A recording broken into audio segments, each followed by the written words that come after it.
بسم اللہ الرحمن الرحیم الصلاۃ والسلام علیک یا رسول اللہ الصلاۃ والسلام علیک یا نبی اللہ الصلاۃ والسلام علیک یا حبیب اللہ وعلی آلک و اصحابک یا نور اللہ صلی اللہ علیہ وسلم۔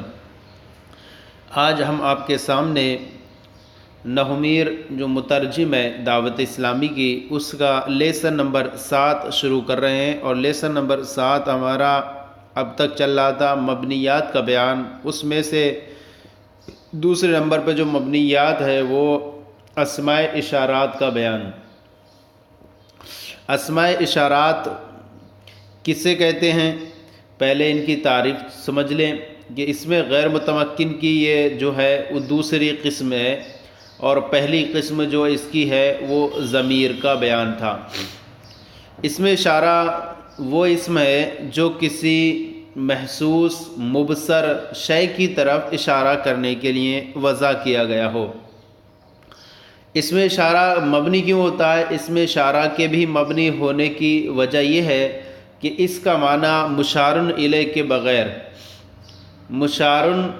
بغیر سمجھ میں نہیں آتا۔ جس طرح حرف بغیر اسم اور فعل کے ملائے بغیر سمجھ میں نہیں آتا، ایسی ہی اس میں اشارہ کا معنی بھی مشار الیہ کے ملائے بغیر سمجھ میں نہیں آتا۔ تو اسے جو ہوئی اس میں اشارہ کو حرف سے مشابہت ہوئی، اور حرف چونکہ مبنی الاصل ہے، اور جو مبنی الاصل کے مشابہ ہو وہ بھی مبنی ہوتا ہے، لہذا اس میں اشارہ بھی مبنی ہے۔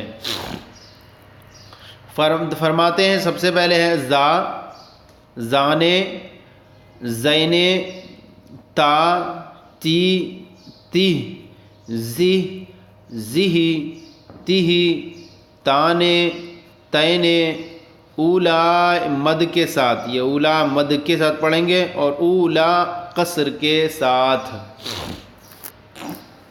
اب یہاں پر آپ دیکھیں کہ اصل جو ہے نا وہ اس میں اشارہ زا ہے، زانے ہے، اور زی، اور تانے، تینے، اور اولائے وغیرہ ہیں۔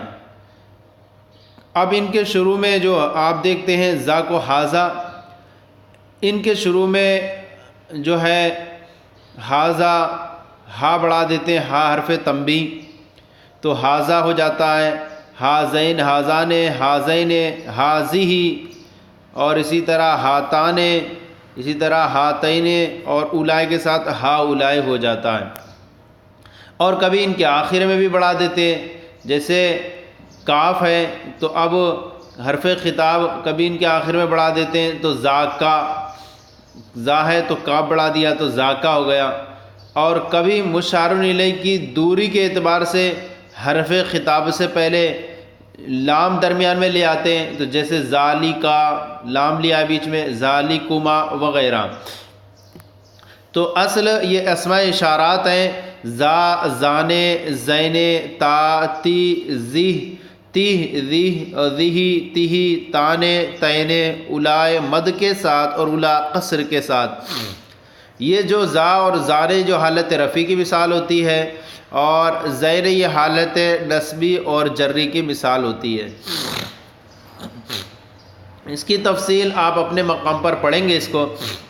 اب آگے آئیے، دوسرا ہے تیسرا اسماء موصولات۔ اسماء موصولات کسے کہتے ہیں؟ الذی جو ہے یہ اسماء موصولہ موصول ہے، اور اس کا جو معنی ہے وہ کچھ جو جس کو وغیرہ کے جملے کے اعتبار سے کیا جاتا ہے، اس کا ترجمہ۔ دوسری بات، اس میں موصول کو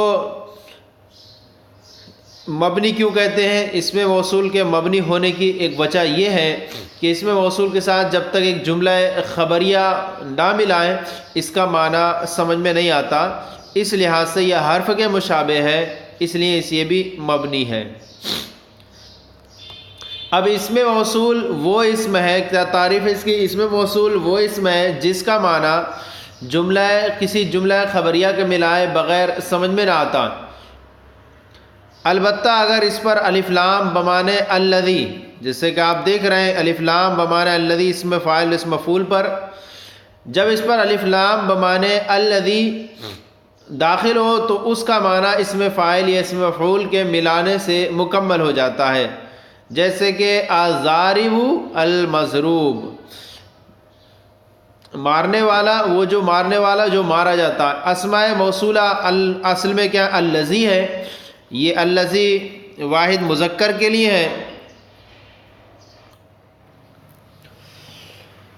تو الذی واحد مذکر کے لیے ہے، اور اللذان حالت رفع میں ہے، اور تثنیہ کے لیے اللذین یہ جمع مذکر کے لیے، اور اللتی یہ واحد مؤنث کے لیے ہے، اور اللتان اللتین یہ جو ہے تثنیہ مؤنث کے لیے ہیں، یہ حالت رفع میں، حالت نصب جری۔ اللاتی اور اللواتی یہ جو ہے جمع مؤنث کے لیے ہیں، اور ما یہ غیر ذوی العقول کے لیے استعمال ہوتا ہے، اور من جو ہے وہ ذوی العقول کے لیے استعمال ہوتا ہے، اور ایون یہ اسم موصول مذکر کے لیے ہے، اور ایتن یہ صرف مؤنث کے لیے استعمال ہوتا ہے۔ اور الف لام بمانے الذی جبکہ اسم فاعل اور اسم مفعول پر آئے، جیسے الضارب والمضروب۔ یہاں پر آپ کو ایک بات ذکر کر دیں کہ اسم فاعل اور اسم مفعول کی اصل دو قسمیں ہیں، بمانے حدوثی اور بمانے ثبوتی۔ حدوثی وہ اسم فاعل یا اسم مفعول جو ذات پر دلالت کرے، جس کے ساتھ معنی مصدری تینوں زمانوں میں سے کسی زمانے میں پایا جاتا ہو، جیسے الضارب وہ جس نے مارا یا مارتا ہے یا مارے گا، یہ یہاں پر حدوثی طور پر جو ہے معنی مصدری پایا جا رہا ہے اس کے ساتھ۔ اسی طرح المضروب وہ جسے مارا گیا یا مارا جاتا ہے یا مارا جائے گا، اور ثبوتی وہ اسم فاعل یا اسم مفعول ہوتا ہے جو ایسی ذات پر دلالت کرے جس کے ساتھ معنی مصدری کا پایا جانا کسی زمانے کے ساتھ خاص نہ ہو، جیسے السائغ سنار۔ تو اسم فاعل یا اسم مفعول حدوثی پر آنے والا الف لام اسمی اور موصول بمانے الذی ہوتا ہے، اور بمانے ثبوتی پر جو آنے والا الف لام ہوتا ہے وہ حرفی ہوتا ہے۔ صفت مشبہ جس طرح سے ثبوت پر دلالت کرتا ہے تو اس پر آنے والا الف لام بھی حرفی ہوتا ہے۔ اب الف لام اسمی واحد تثنیہ جمع مذکر و مؤنث کے لیے آتا ہے، جیسا اس کا مدخول ویسا ہی ہوگا۔ اب یہاں پر آپ دیکھ لیں، ہم نے پورا اس کا یہ بیان کر دیا، الذی اللذان اللذین اللتی اللتان اللتین اللاتی اللواتی ما من ایون اور ایتن۔ الف لام بمانے الذی جبکہ اسم فاعل اور اسم مفعول پر آئے، جیسے الضارب والمضروب۔ تو یہ الف لام کون سا ہے؟ الف لام جو ہے یہ اسم فاعل اسم مفعول پر حدوثی پر الف لام آنے والا یہ اسمی ہے، اور موصول بمانے الذی ہے۔ اب آگے آپ کے سامنے یہ بیان کر رہے ہیں قبیلہ بنی تے۔ قبیلہ بنی تے کی لغت میں ذو بمانے الذی آتا ہے، یعنی قبیلہ بنی تے کی لغت میں اتنے تو ہیں ہی الاسماء موصولات، اور ساتھ ہی ساتھ ذو بھی ہے جو الذی کے معنی میں آتا ہے، جیسے جاء ذو ضربک، اس کا معنی ہوگا جاء الذی ضربک، وہ آیا جس نے تجھے مارا۔ یہ بنی تے جو ہے یہ عرب کا ایک مشہور قبیلہ ہے، جس کی طرف نسبت کے لیے تائی بھی کہا جاتا ہے، جیسے حاتم تائی۔ قبیلے کی لغت جو ہے وہ ذو الذی کے معنی میں بھی ہے۔ خیال رہے کہ ان اسماء موصولات میں سے لفظ ایون اور ایتن معرب ہے، یعنی یہاں پر آپ نے بیان کیا، چونکہ مبنیات کا بیان چل رہا ہے، مشابہ مبنی میں سے اسماء موصولات بھی ہیں، تو اب یہاں پر الذی اللذان وغیرہ آیا، تو اب ایون اور ایتن کو بھی مبنی نہ سمجھا جائے، اس لیے انہوں نے وضاحت فرما دی کہ ایون اور ایتن یہ معرب ہیں۔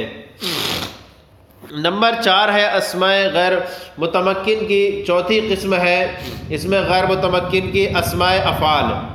اسماء افعال جو ہے یہ وہ اسماء افعال ہے، اسم فعل کسے کہتے ہیں؟ اسم فعل وہ اسم ہے جو فعل کے معنی میں استعمال ہوتا ہے۔ اب اس کی یہاں پر دو قسمیں ہیں۔ نمبر اسماء افعال کی دو قسمیں ہیں۔ نمبر ایک اسم فعل بمعنی امر حاضر، جیسے رویدہ۔ اسم فعل وہ اسم فعل جو امر کے معنی میں استعمال ہوتا ہے۔ اب اس کی یہاں پر آپ کے سامنے چار مثالیں۔ نمبر ایک ہے رویدہ، یہ اسم فعل ہے، اس کا معنی ہے رویدہ تو ضرور مہلت دے، بلہا تو ضرور چھوڑ، حیا حل تو آ، حلما تو حاضر کر۔ یہ چار مثالیں اسم فعل ہے بمعنی امر حاضر، امر حاضر کے معنی میں استعمال ہوتا ہے۔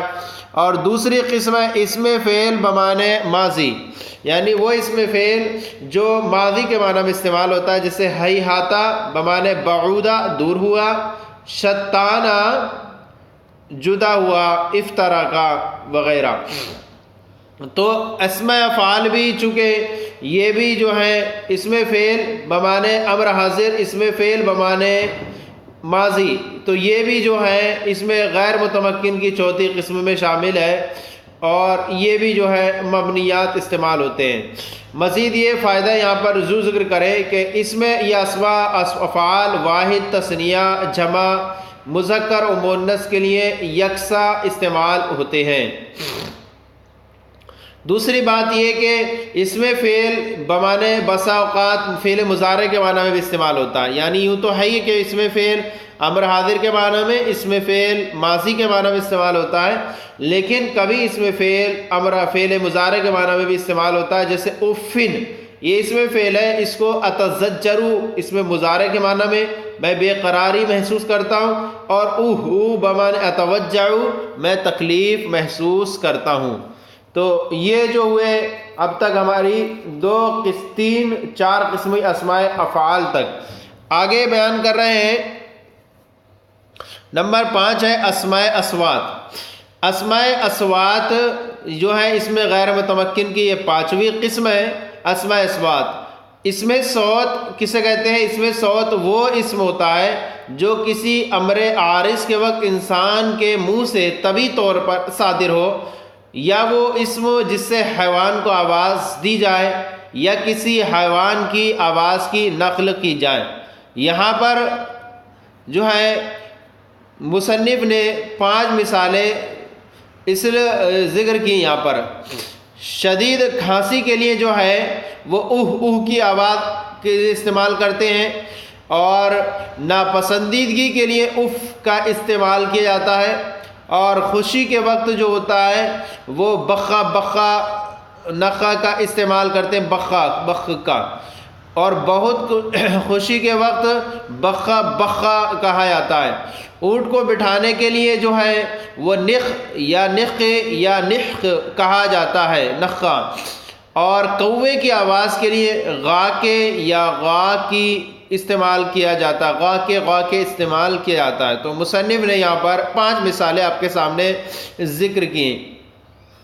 نمبر 6 اس میں غیر متمکن کی چھٹی قسم جو ہے اسماء ظروف ہے، اور اسماء ظروف کی یہ 2 قسمیں ہیں۔ نمبر 1 ظرف زمان، اور نمبر 2 ظرف مکان۔ ظرف زمان، یہ ظرف زمان وہ اسم ہے جو فعل کے واقع ہونے کی زمانے یا مکان پر دلالت کرے، اور اس میں ظرف کی یوں اعتبار سے 2 قسمیں بن جاتی ہیں، جو کسی خاص فعل کے زمانے یا مکان پر دلالت کرے، جیسے مضربن مارنے کی جگہ یا زمانہ، جو کسی فعل کے ظرف پر نہیں بلکہ مطلق فعل کے زمانے پر دلالت کرے۔ اب یہاں پر کہیں گے ظرف زمان۔ ظرف زمان جیسے از ہے، مبنی بر سکون ہے، زمانے ماضی کے لیے آتا ہے، اور اذا یہ مبنی بر سکون ہے، آگے الف ہے تو برائے مستقبل آتا ہے۔ متا یہ مبنی بر سکون برائے استفہام ہے۔ اسی طرح کیفہ ہے، یہ کیفہ مبنی بر فتح ہے، اور مجازن اس میں ظرف ہے اسے، اور دریافت حالت دریافت کرنے کے لیے آتا ہے۔ ایانا یہ مبنی بر فتح ہے، زمانے مستقبل کے لیے آتا ہے، امسی مبنی برکسر ہے، زمانے گزشتہ کے لیے آتا ہے۔ مز یہ مبنی بر سکون ہے، اور اسی طرح منذ یہ مبنی برضم ہے۔ یہ دونوں مز اور منذ یہ فعل مقدم کی مدت کی ابتدا بیان کرنے کے لیے آتے ہیں۔ اور اسی طرح ہے قطو یہ مبنی برضم ہے، فعل ماضی منفی کی تاکید کے لیے آتا ہے۔ اوضو یہ مبنی برضم ہے، فعل مستقبل منفی کی تاکید کے لیے آتا ہے، یعنی یہ بیان کرنے کے لیے آتا ہے کہ فعل آنے والا تمام زمانوں میں مبنی ہے۔ جیسے مثال لیتے ہیں لا اراہ اوضو، میں اسے کبھی نہیں دیکھوں گا۔ قبل اور بعد بھی ظرف زمان ہے، تو اب یہ ظرف زمان کی مثالیں ہوئیں از، اذا، متی، کیفا، ایانا، امسی، مز، منذ، قطو، اوضو، قبل، بعد۔ یہ اسماء اس صورت میں مبنی ہوتے ہیں جبکہ یہ مضاف ہو اور ان کا مضاف الیہ محذوف اور منوی ہو، نیت میں ملحوظ ہو۔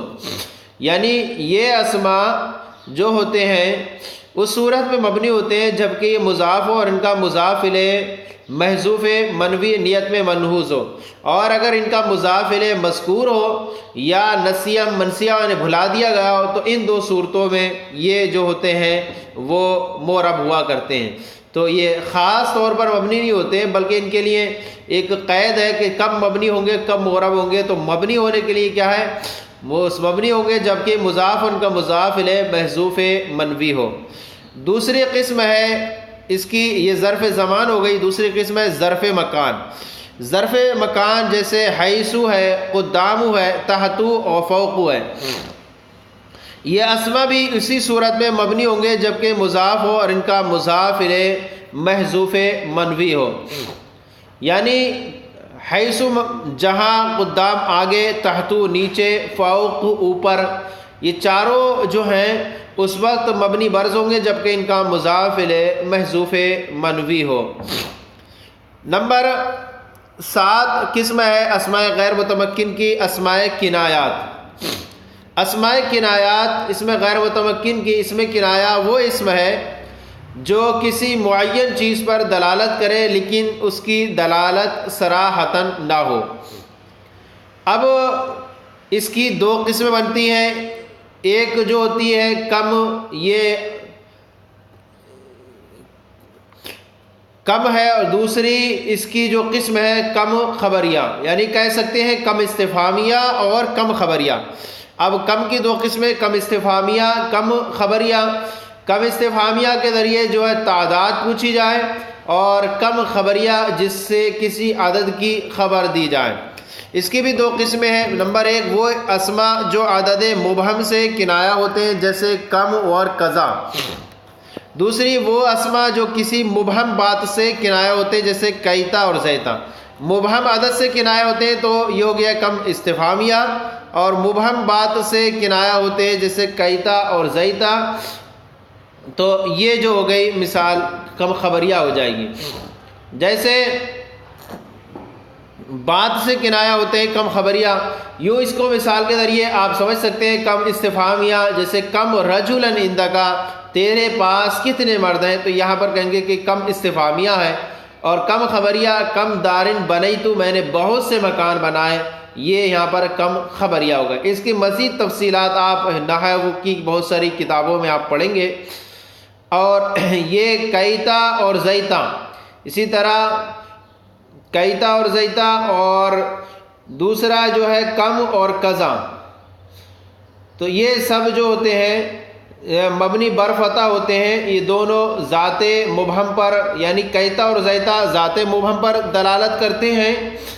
جیسے کہا جاتا ہے قلتو کیتا و کیتا، میں نے ایسے ایسے کہا۔ اسی طرح زیتا بھی یہ مبہم بات پر دلالت کرتا ہے۔ اب آگے بیان کر رہے ہیں نمبر 8ویں قسم مرکب بنائی۔ مرکب بنائی جیسے احد عشرہ، احد عشرہ مرکب بنائی، اس میں غیر متمکن کی 8ویں قسم ہے مرکب بنائی۔ مرکب بنائی وہ مرکب جس کا دوسرا جز حرف کے معنی پر مشتمل ہو، جیسے احد عشرہ، یعنی احد عشرہ یہ اصل میں احد و عشر تھا، یا درمیان سے جو ہے واو کو حذف کر دیا گیا اور دونوں اسموں کو ملا کر کے ایک کر دیا گیا، اور دونوں جز یہ ہوں گے مبنی بر فتح ہوتے ہیں۔ تو یہ جو ہے اس میں غیر متمکن کی جو آپ نے 8 قسمیں پڑھی، ان میں سے سب سے پہلی ہے ضمیر،